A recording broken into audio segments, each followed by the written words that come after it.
Hello! On se retrouve aujourd'hui pour voir ensemble quelles sont les énergies de la période de Beltane. La première carte des énergies de Beltane, c'est le cavalier de Pentacles.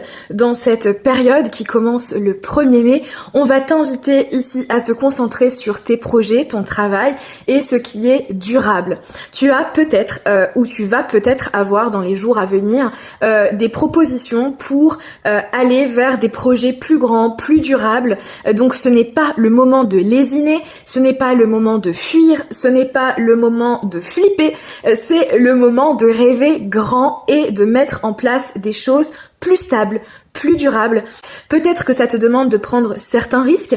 Ici, on te conseille de foncer et de suivre ton cœur.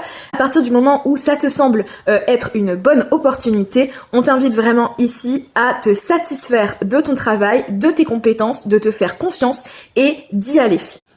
La deuxième carte qui arrive avec les énergies de Beltane, elle est un peu moins fun, c'est le 9 d'épée. Ici, on voit qu'il y a sans doute des angoisses, du stress, des pensées qui ruminent, peut-être le mental qui tourne en boucle. Cette carte, elle apparaît pour te rappeler que tu n'es pas aussi impuissant que ce que tu le penses et elle t'invite à te tourner vers les outils qui, dans le passé, t'ont déjà aidé. Peut-être que tu as des lieux ressources, des outils qui t'aident particulièrement, des amis, ou de la famille sur qui tu peux compter, t'épancher et peut-être aussi te faire aider. N'hésite pas à demander de l'aide à un professionnel de la santé mentale puisque cette carte peut être en lien avec des dépressions ou des états dépressifs. Le soleil, pour venir éclairer la fin de ces énergies de Beltane, eh bien ici on va t'inviter à t'émerveiller et à te concentrer sur le moment présent. Le soleil ne dure pas tout le temps, tous les jours, toute l'année, alors on en profite quand il est là, autant dehors qu'à l'intérieur.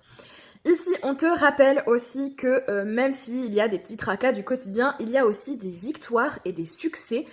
Peut-être c'est le bon moment pour toi de te poser la question, quel est mon plus gros succès de ces dernières semaines ou de ces derniers mois et qu'est-ce que j'ai envie de cultiver dans mon quotidien pour multiplier la joie et l'émerveillement.